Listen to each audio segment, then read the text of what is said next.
Hello, I'm Dave Abrams. And I'm Kristin Lagana. Welcome to Arundel County Week in Review.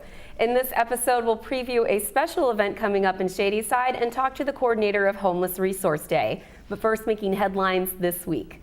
Brooklyn Park Middle School was chock full of information for citizens who came by Community Connections Day. The event, hosted by County Executive Steve Shue, was a chance for people to meet one-on-one with department heads and to learn more about the services the county provides.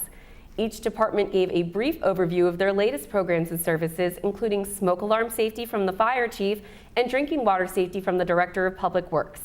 County Executive Shue said the meeting was another opportunity to have open communications with the public.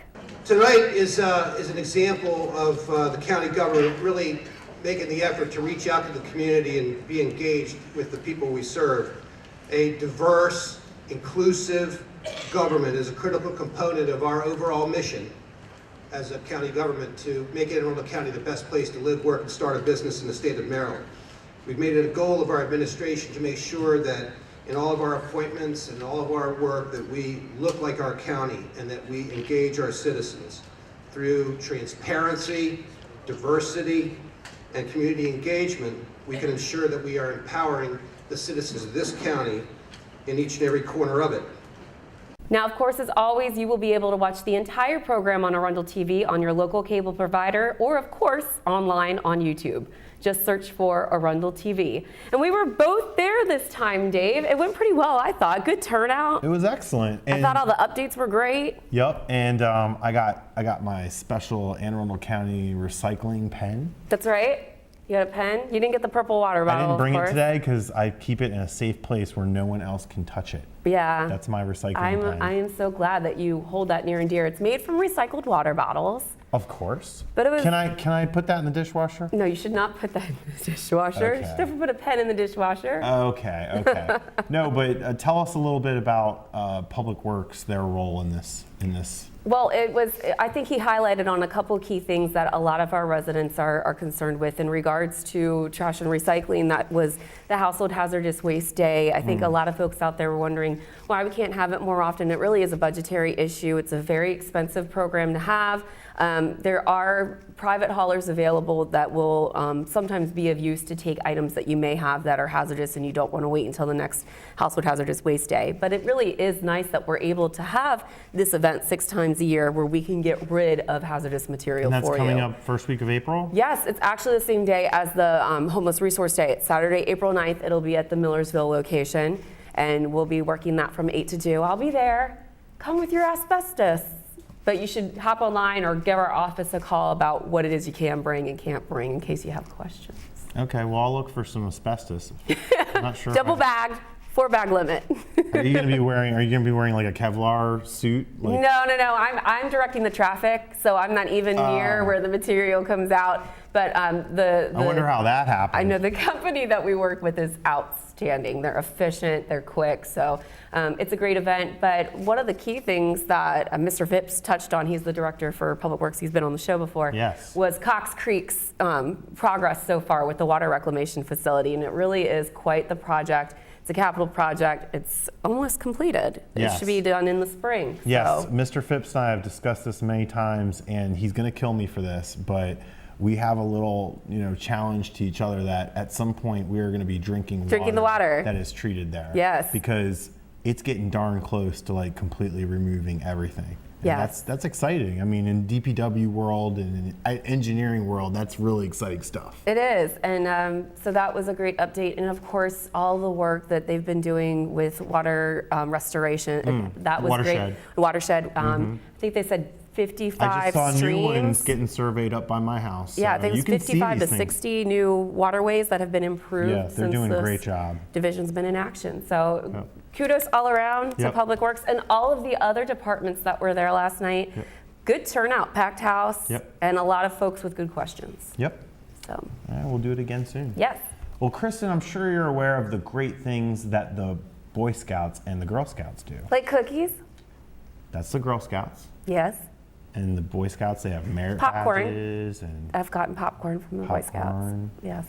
Well, this week we met a future political leader in young Mr. Zach Della Rocco. That's a good name. Della Rocco. Zach wants to have more healthy options available for school meals. He also wants free water. It should be. Yeah, free water for everyone. Should be. Let's take a look at his pitch to the county executive. So my problem is that there are not enough healthy options in breakfast at schools. I think there should be apples, oranges, protein shakes, or fruit cuts instead of honey buns, chocolate muffins, and cinnamon buns, which my school has now. And I was wondering if there was a way if young people like me and my friends could change that to put more healthy choices in the breakfast. Well, first of all, I agree with you that the food and drinks that are served in schools all over this country are contributing to childhood obesity, overweightness, and being overweight causes tremendous health problems over the long run. As I'm sure you know, you probably studied that.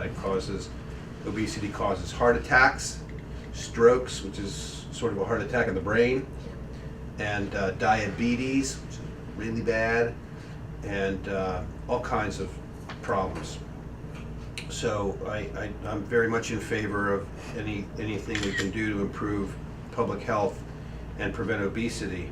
And also with drinks, I don't think that we should have to pay to get water to lunch. And I think we should have waters, like little water things in breakfast, in the breakfast bin. And yes, I do know that there are water fountains everywhere in the school, but I think it would be easier just to grab a water from the breakfast bin instead of having to get up and walk to the water fountain. I think Zach has a promising career in politics awaiting him someday. Adorable. Kristin. Yes.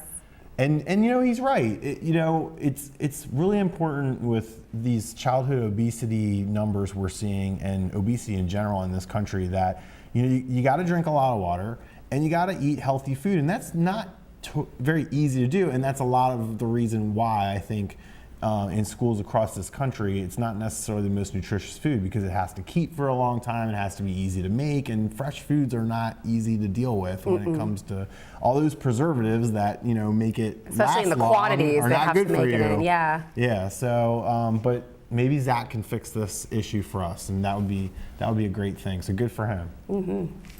And here's a tip from a PR guy, Zach. Make sure that if you have signs and flyers, they have apples on them. Because everyone loves apples. Everyone loves apples. Everyone loves apples. And whenever there's an election or there's some kind of political issue, what do they always have on the flyers? Apples. Apples. Apples. I'm just saying. They are the chosen fruit. Although I like bananas better. But Zach, you don't have to take my advice. No. You probably know better than me. Probably better if you don't. No, you're a good guy. You know what you're doing with marketing. Very good. Every family has a caregiver who helps take care of a sick elderly parent or a child with special needs. And these are always the kinds of people who never ask for help for themselves. Well, we have an event coming up next month that offers advice and help you might never have realized existed. The Department of Aging and Disabilities is hosting the 24th Annual Caregivers Conference on April 16th at the hotel at Arundel Preserve. This event will have everything from expert presenters to networking opportunities for fellow caregivers and booths with several local vendors who specialize in finding assisted living facilities, in-home care, and a host of other services. For more information, you can go to our super awesome new homepage, aacounty.org, and click on the news headline about the conference, or you can call the department at 410-222-4464, extension 3045. That sounds like a really good event. Yeah. Well, we're going to take a quick break, and when we return, we will talk to Justin Bieler about Homeless Resource Day.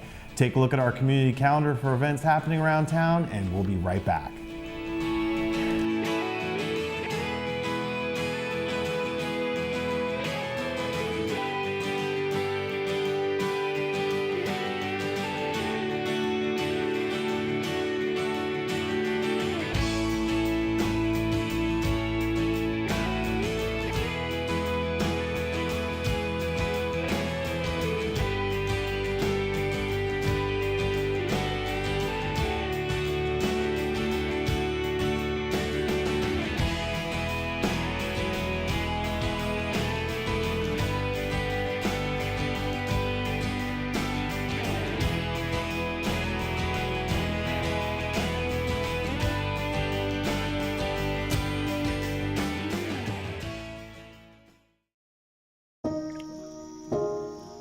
This is the story of a boy who didn't talk for a long time. The boy liked things to always be the same. Any changes would scare and upset him. The unknown was an unfriendly place. The boy was very sensitive to lights and sounds. So he built secret hiding places where they couldn't get in. The boy didn't like looking people in the eye. He wasn't trying to be mean, it just made him feel uncomfortable. Sometimes he would flap his arms again and again. One day I found out I have something called autism. My family got me help. Slowly, I found my voice and learned all the ways I could live with it better. Early intervention can make a lifetime of difference. Learn the signs at autismspeaks.org. Welcome back. Joining us on the program this week, we're delighted to have Justin Bieler with Department of Social Services. Justin, welcome. Thank you. Now, what is your division all about? What's your role with Department of Social Services? I'm in the Community Initiatives and Special Programs unit, and my main position is the homeless coordinator for the county. So I'm working with the homeless shelters and the homeless providers in the county. I run the database for the homeless services, and I also coordinate Homeless Resource Day. Great, and that's of course what the subject of our interview is going to be today, but how long have you been working for the county? I've been there for 5 years. 5 years, yes. Great. And tell us a bit about Homeless Resource Day, what this event provides. Sure. This is our 9th year doing this event, so we've been around for a while. And our main objective is to pair up homeless individuals and families in the community with necessary resources so that they could gain independence and gain housing. So what we end up doing is we invite a bunch of volunteers to help out. The volunteers match up with the homeless individual or family, and they take them to the different services that we have at the day. We usually have between 80 and 90 service providers offering an array of different services that individuals are going to need. We supply haircuts, medical needs, health insurance, housing, shelter, legal assistance, tax preparation, and identification and vital records. And haircuts and dental work and... Yeah, we pull teeth that day, actually. Do you really? Yes. Yep. Not me personally, but yeah, right. we get dentists. We would like to see you try that. I would love to try it, but we do have a bunch of dentists that come on that day that will be doing teeth extraction and other minor dental stuff. Tell us about what is the state of homelessness in Anne Arundel County, and has it changed? Have you seen any changes in the 5 years that you've been doing this? We have a coalition to end homelessness in the county, and that coalition is working hard on developing new strategies to try to counter the homeless population, try to provide them with the necessary resources, and obviously Homeless Resource Day is just one thing. We do a survey every year in January to survey how many homeless we have, and this past year we found 51 in the streets, and this was right after that snowstorm. So there was at least 51 actually in the streets or outside in tents. And we have over 200 in shelters and transitional housing. On any given night, it looks about 400 people that are homeless, either in the streets or in our shelters. And that's pretty consistent actually over the past few years. We have new initiatives that are really honing in on trying to reduce chronic homelessness. Those people that have been out there for many years, we're working on getting them permanent supportive housing. And give us an example of one of those strategies, how it works. One thing that we've done is we consolidated all the permanent supportive housing program wait lists. So now there's only one wait list. So when a program has an opening, they contact me and we identify the next person that's on the list. That's helped in many ways, partly because we now go out to the homeless camps and we get them to get on all the wait lists at one time. So that's really made the objective of getting those that are chronically homeless housed first a lot easier, a lot more efficient. And we've been able to, last year I think we got about 20 people with housing vouchers. So we got 20 people off the street last year. And this year we're hoping between 30 and 40. It's really impressive, all the things that you guys are doing for these folks, and Homeless Resource Day is so important. When and where is it going to be this year? We're going to have it on April 9th, which is Saturday, and we're going to be at Brooklyn Park Middle School.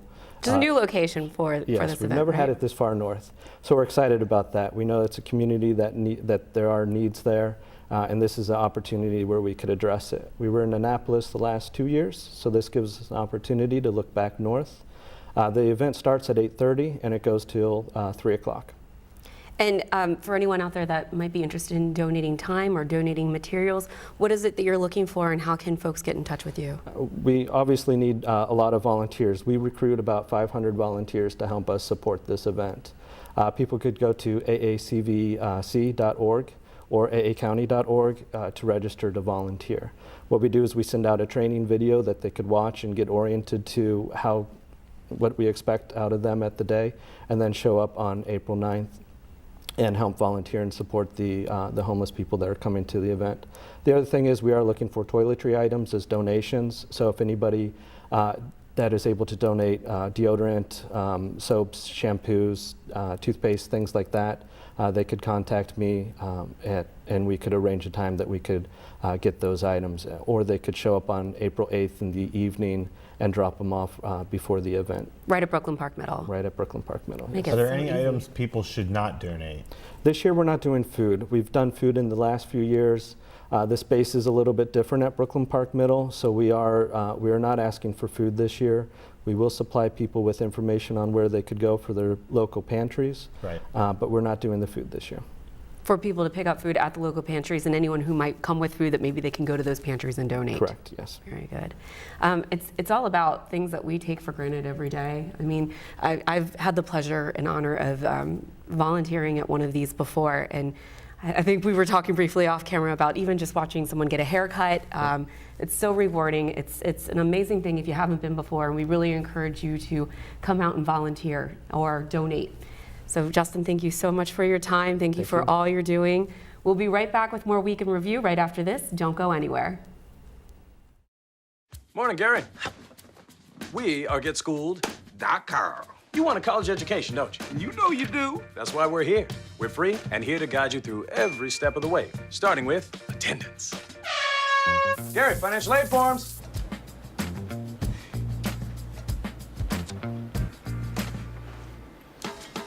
Picking a college, man. You and us. We go together like tacos and Tuesday. And I love tacos.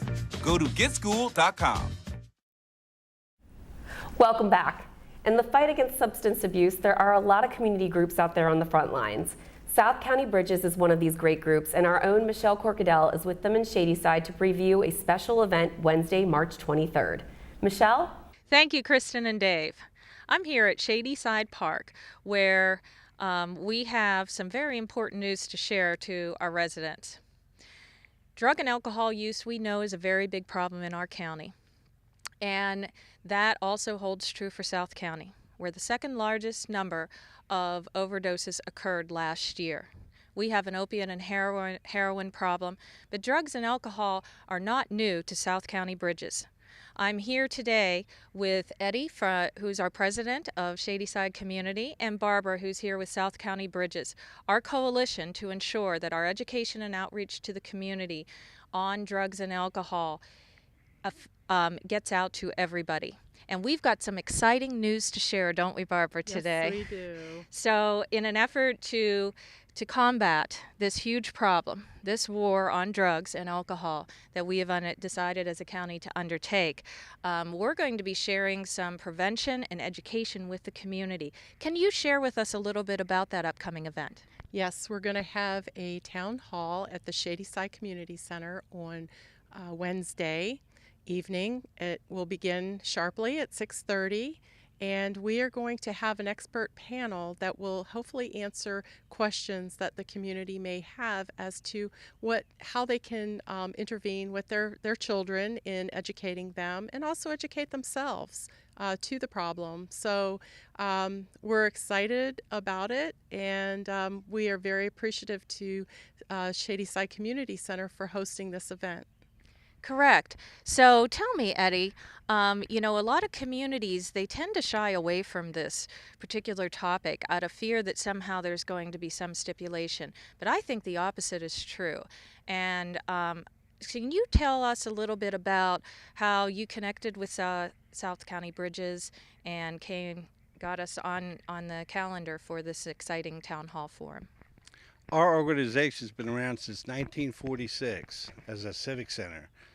We came around probably in the last 4 years to Shadyside Community Center.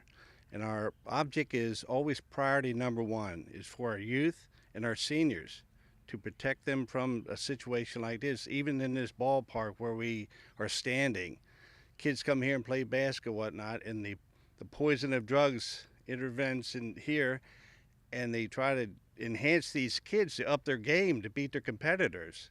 And I talk to these kids that come in and out of here, and peer pressure is a terrible thing, especially on our youth. So Barbara came to our club and suggested that we have this.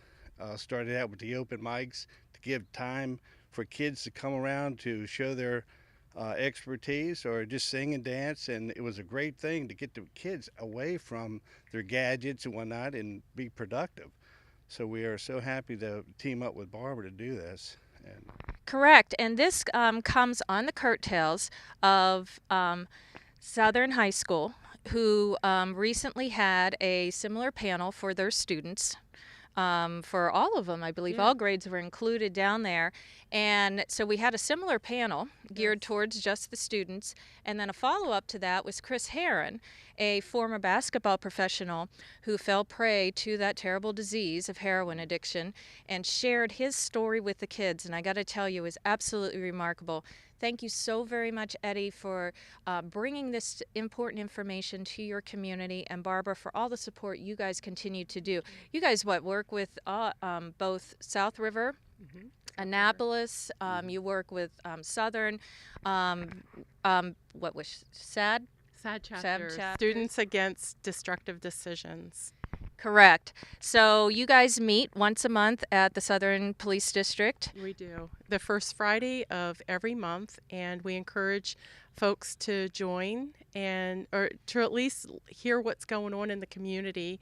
And we're also inviting any of the community civic associations that would like for us to do a panel of questions and answers brought to your community. We're more than welcome to team up with you and do the same for your community.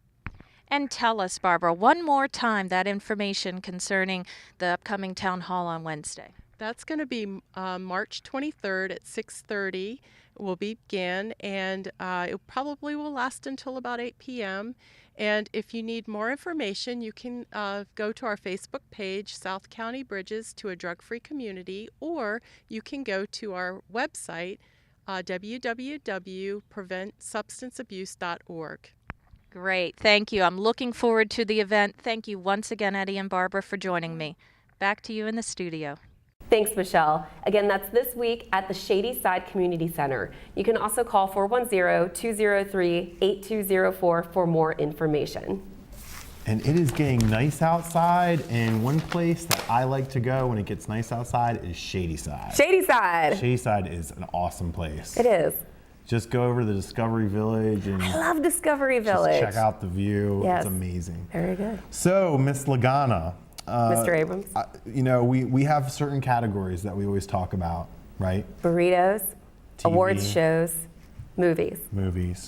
So weather. We're going to do food this week. We're doing food. Because I understand you tried some new things this week. How'd that go? Tell us about it. Oh, yes.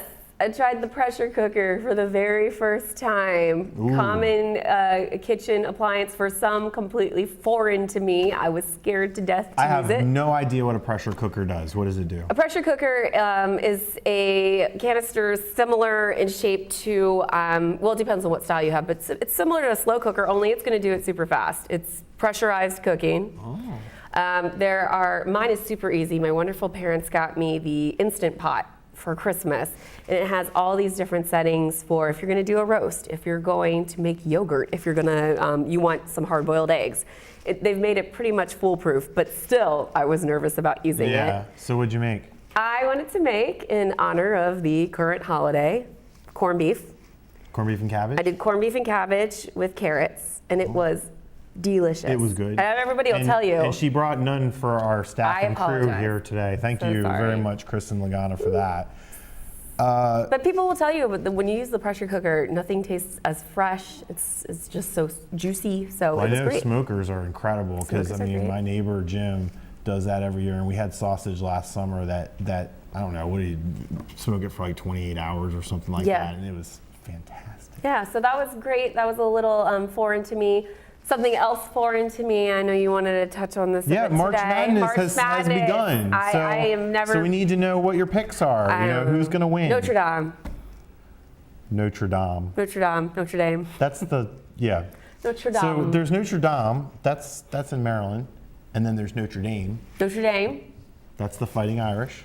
How about University of Maryland? Go Terps. There you go. That's a good one. Take the Terps. I'm a little concerned about our Terps, but I'm going to be rooting them on, and I think I'm going to go with North Carolina. North Carolina. Which pains me to say, and this is hard for Terps fans, that we have to always see the likes of North Carolina and Duke. But you know what? You have no idea what I'm talking about. I'm just North Carolina and Duke no longer play in the same conference as Sorry, that basketball is not my specialty. So those rivalries are dead. So does that mean now I can never part from my hatred for especially Duke, which they're not very good this year. So, and now that I said that, they're probably going to go farther than Maryland. It's going to be very embarrassing. I'm going to go with Duke.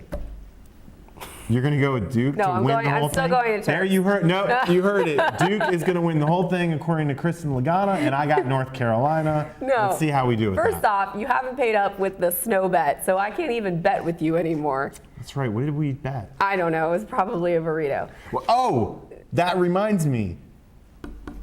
I said that it was going to snow again. We never bet Sunday, on it. We're talking about cold rain. Snow. The ground is so warm, David. By the time that the flake hits the ground, it's going to be gone. And I've already won. Do you want any more predictions in the future of exactly what's going to happen that I can tell you right now? No, but I totally whipped you on the snow bet. You did, yes. I whipped you on the snow bet. You killed me on the snow. I know, I'm sorry. I'm not one for college. You know what? You didn't just kill me on the snow. You were like almost dead on accurate. I was dead on. That's pretty good. Farmer's Almanac, y'all. Oh, now we're always going to talk about how the Farmer's Almanac is always right, and because they got it right one time. Whatever. A monkey could land on the moon one time. And good for that monkey. Good for that monkey. We love monkeys. Monkeys are our favorite, everyone. Well, that wraps up this week's edition of Week in Review. You can watch this episode and archive episodes online anytime on Facebook, YouTube, or Google Plus by simply searching Arundel TV. Please tune in again next week for more highlights and news from around the county, and we'll see you next time.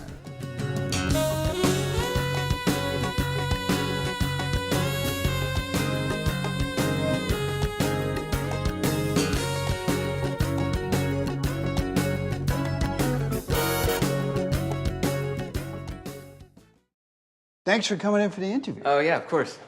All right, we got your personal references, your resume, high school diploma or equivalent.